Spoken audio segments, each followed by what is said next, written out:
Hello, my name is Scott Kimmel. I'm the National Color Coordinator for John Paul Mitchell Systems.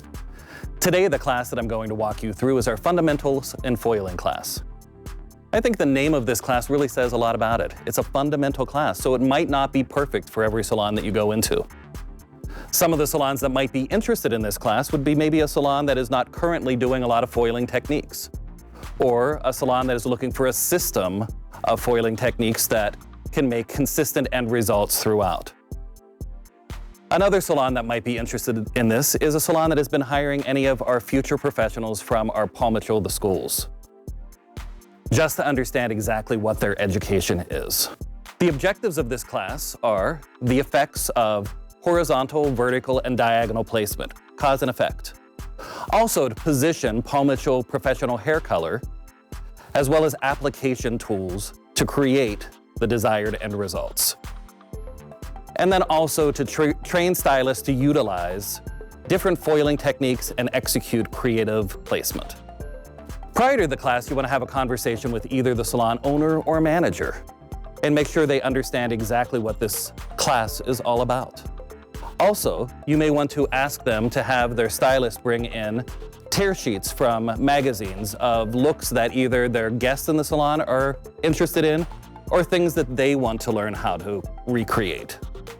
All of these tear sheets will be part of an interactive exercise as the salon goes on. I think it's also important for all educators to create their own inspirational lookbook to add to this discussion. When you get to the salon, you want to have a really proper setup, making sure that you have all of your pre-done mannequins smoothed and polished, as well as all of the mannequins that you have that are pre-sectioned.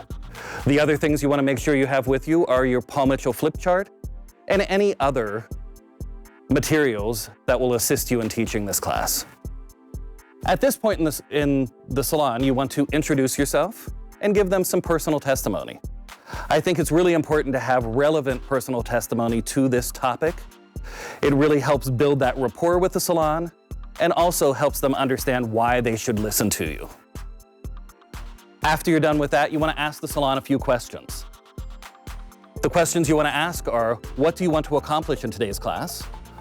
Or what are you most interested in learning today? Besides asking those questions, you want to make sure that you listen to the answers and write them down.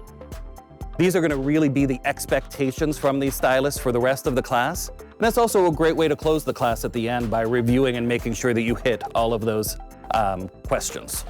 In segment 1, we're going to talk about Paul Mitchell professional hair color and how it is the perfect solution for every one of their needs.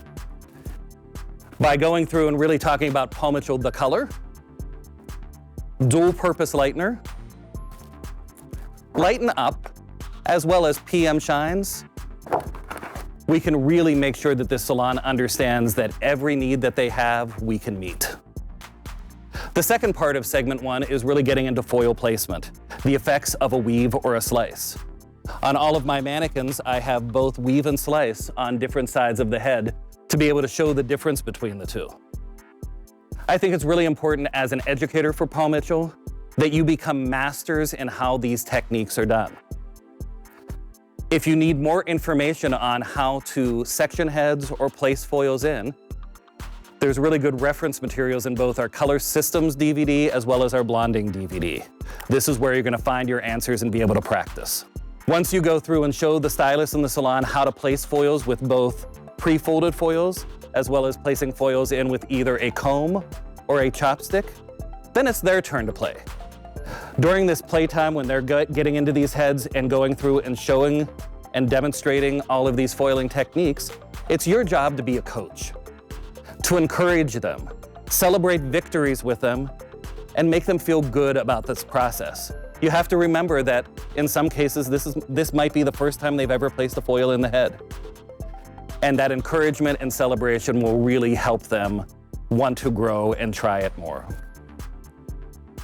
Going into segment 2, we're going to really talk about how to place in horizontal, vertical, and diagonal foils, cause and effect, and the differences between them.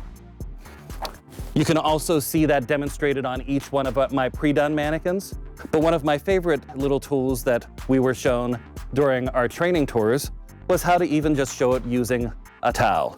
Showing horizontal placement, all of the hair stops at the same place. Vertical placement, creating little strands or ribbons of hair across the surface, or going in and placing the color in diagonally. And you can see how much softer the ends fall. Once you show them how to do each one of these foiling techniques, showing horizontal, vertical, and diagonal placement, it's time for the stylist to get involved once again.